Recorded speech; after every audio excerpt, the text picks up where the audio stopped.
Okay, day 1. I spawned next to some odd bees and immediately headed towards this red sandstone desert temple looking thing. Notice the chiseled sandstone.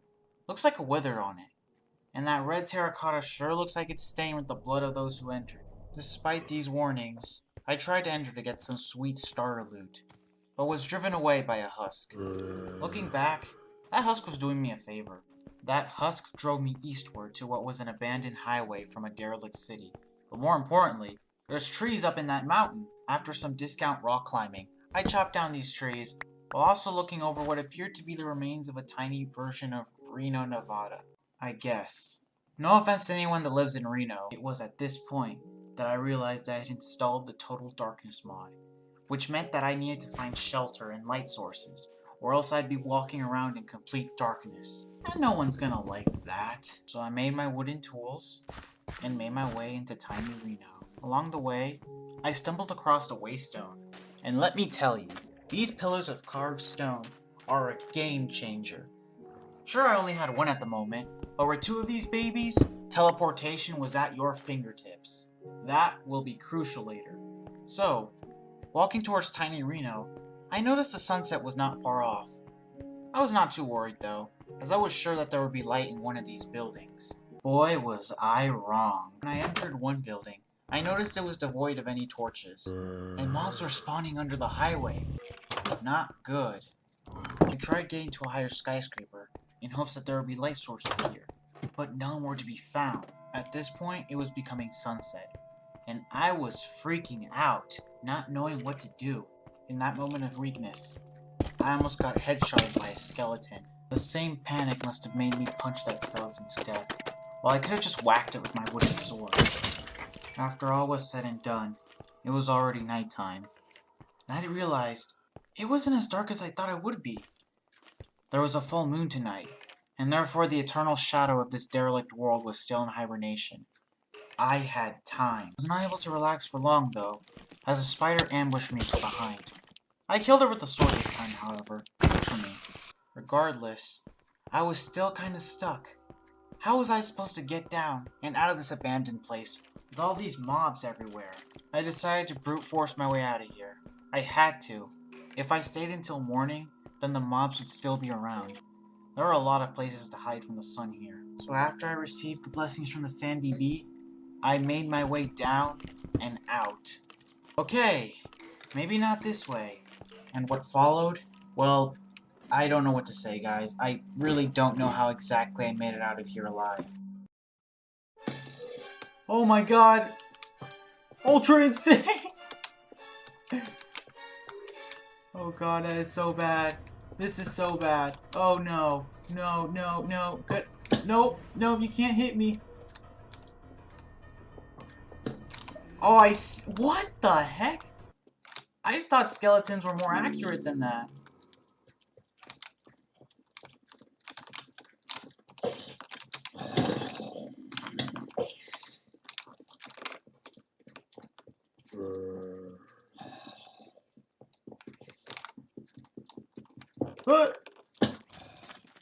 One thing I have gathered from playing Minecraft, mostly versions 1.12 and before then, is that skeletons have the aim of a hitman and the fire rate of a world-class archer. If I went up against a skeleton, I needed a shield, or was a death sentence. So 1 miss I guess could be chalked up to luck. But 3? 3 misses? Either skeleton aim was nerfed in these latest Minecraft versions, or I was granted Ultra Instinct from the Sandy Bee. I should be dead, but I'm not. I killed some fish for food. All this time, I had not gathered food, like, at all, besides the apples, which were unintentional. I did some portable kitchen wizardry. Boom! Food. Lots of it. Next, I made a boat and didn't use it, mostly because this river was clogged up by dirt and other crap.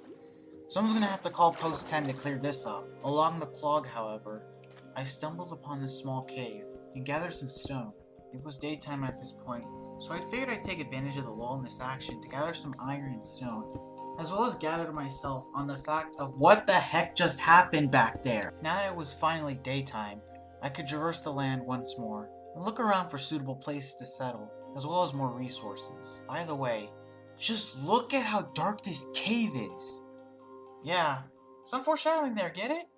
Shadow? The cave is dark? Shadow? Heh, so I'm really going to need torches, huh? Oh, on a side note, I managed to find gold here. How, you may ask? We're in a Badlands biome. Gold is super abundant here. As of now, however, coal and iron were the top priorities, and this cave had plenty of it. Just look at all that gold, though. This biome's going to be very handy.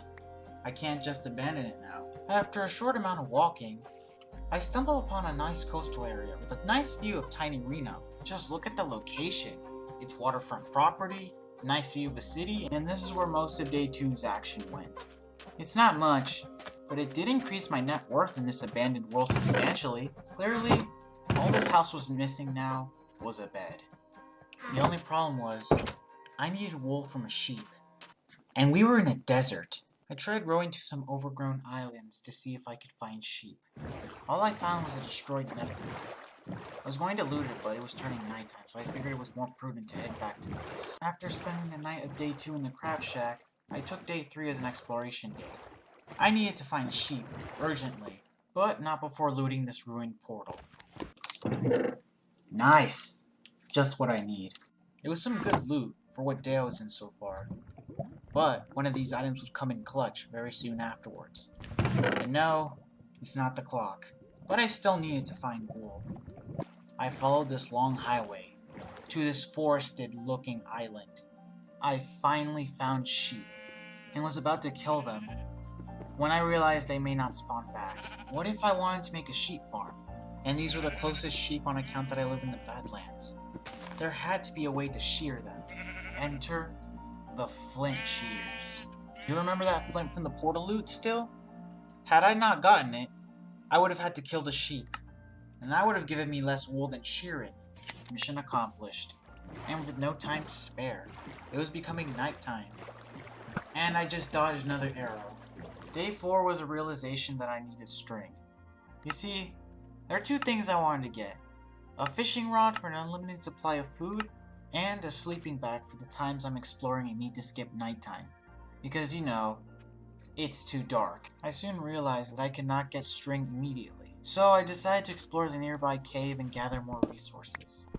With the resources at my disposal, I decided I should start on the infinite furnace from Elemental Craft. Elemental Craft has these elemental orbs that I have to harvest from, and the nearest element to the crap shack is fire. Just what I need for an elemental furnace. I first needed to make a small element container, as well as an elemental extractor. The gold nuggets from the ruined portal are useful here, as I need them for converting these inert crystals to contain crystals. We place the container and the extractor under the actual orb, and boom, we're harvesting fire. I decide to light the path for my element collector in Crab Shack, because the moon is a waning crescent. It's not quite a new moon yet, but we're getting there. And I kid you not, when I looked at the footage from the second monitor, I see absolutely nothing here. I had to switch the video onto my first monitor to be able to see anything. It was getting that dark. Right here I found a second waystone, which is, as I said before, an absolute game changer. But it was being guarded by this ghost-looking thing. I didn't even know what to call it. And just like that, I made off with the second waystone. Nothing like a fresh batch of fig fruit to juice me up in the morning. I figured I would take the time on day 5 to slowly advance on my elemental craft shenanigans, finally making the elemental infuser. I needed this to make certain items from elemental craft, such as the fire crystal, which would make me one step closer to making... Oh, well, I'm an idiot. The container is too small to make this into a fire crystal. I needed a medium elemental container for that. However, I was able to make some burnt glass, which is okay as well. For the other components of the fire furnace, I needed to gather other elements to make things like drenched iron ingots. It became nighttime, and the moon was not to be seen in the sky.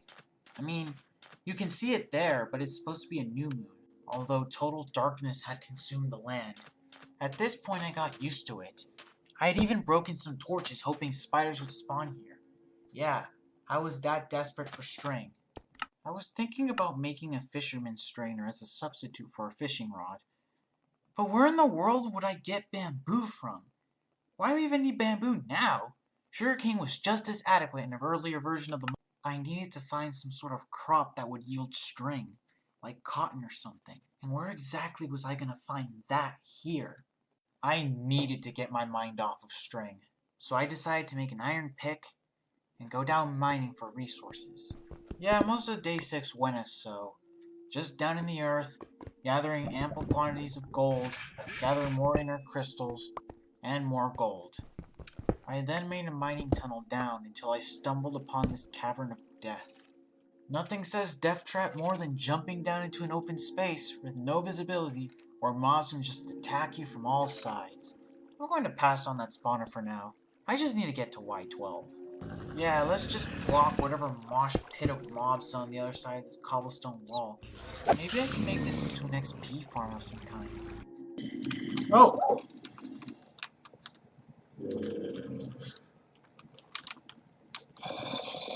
What the? Let me. Oh!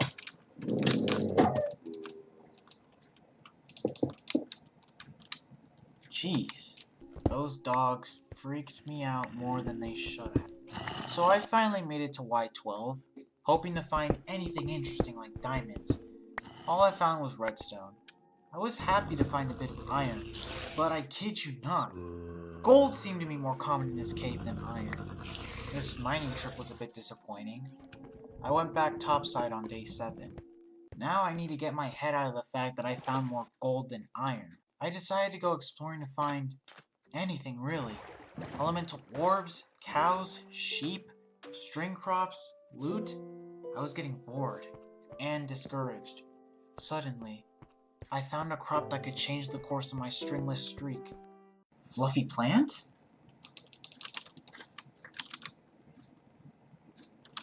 No way. Finally! String was at my grasp. I just had to plant these fluffy seeds and harvest them. It was getting darker than I was cozy with. I decided to use the waystone to get out before more mobs ambushed me. I continued exploring on day 8, aided by the power of the waystone. I didn't go far before coming across this quaint little taiga island with a nice little bay. It looks really nice to settle in, with a home carved into this hillside. The island had a lot of wolves and berry bushes, and also had a nice view of what I may refer to as small Seattle. What? It's close to a taiga island and looked a bit like the mini Puget Sound. Anyway, I noticed this long highway ended at this bamboo jungle place. Wait, bamboo? I actually found bamboo. Wow, what luck. I also may have found the reason why that highway stopped before the bamboo island. Okay, no, go away. You're not a welcome here. We're not. It's still chasing me? No, it's not. Okay, maybe that's why they stopped building this highway. Probably because of the crazy wolf person and werewolf person thing over there. Oh, I was out of there for now. At least now I had bamboo and things were finally starting to look up. Nighttime approached, but no worries. I'd be home in a flash. How weird is it that icebergs are right next to a Badlands biome? Talk about ice and fire. Speaking of ice and fire, I wonder if that mod is in... Oh shit. I realized that I had been sailing across the ocean without earplugs. This meant that if I were to encounter these things, the sirens, I would have died. Yeah, that's gonna end up being the least of my worries for today. No time to waste here. Let's get these fluffy crops planted. So now I was faced with a dilemma. Since these crops were planted, I could not really go anywhere in order to allow for these crops to continue growing unless there was some sort of chunk loader mod, and I didn't care to look for that yet. So if I wanted to explore, it had to be somewhere close by. And wouldn't you know, that red desert temple thing caught my eye. It was close, unexplored, and probably had some good loot inside. What could possibly go wrong? I think you all know where this is going. Huh? Interesting.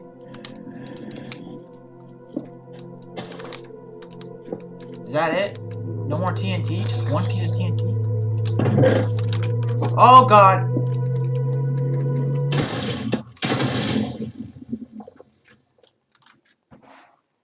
Oh my god! Damn. That temple temple did me dirty. Well, I was not mad. Okay, maybe I was a little mad, because I think the loot in those chests were destroyed. However, this mod pack had some sort of gravestone mod. I could just go back and retrieve my items, right? There was just one small problem with that plan.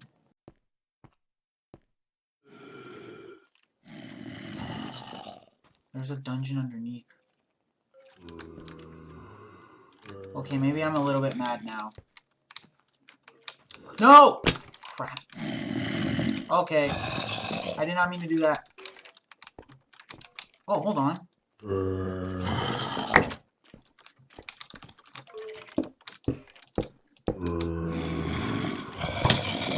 Whoa! What the? Damn it! There was a dungeon right below the remains of that damn TNT trap temple. So I really had to find a way to separate myself from all the mobs, get my stuff back, and leave that dungeon in one piece. Good news is that the temple loot was actually spared in the explosion. I knew this because I never had a diamond until now. Okay, now how was I going to get out of here? This is a rather precarious situation. I need to think really well about how I do this! Crap.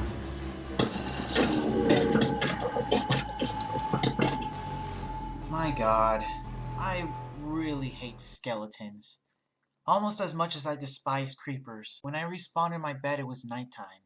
So I slept and went back to gather exactly how I was going to get my stuff and get out. I needed to deactivate that spawner, but I did not know where it was at the time because I built this cobblestone panic room over it. I could not pillar up because a skeleton would just shoot me off. So what could I do? I could not just do the same thing and expect a different result.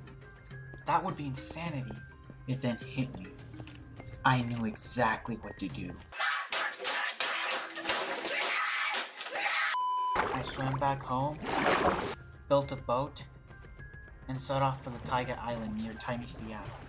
I would not have been able to explore these islands had it not been for this thing I left on Taiga Island, as I did not have a sleeping bag yet. With this thing, I did not have to pillar up to get out of the dungeon. I did not have to risk facing multitudes of mobs in an enclosed space as I had done before. I could just be home. In a flash. The key to getting my stuff back was this waystone.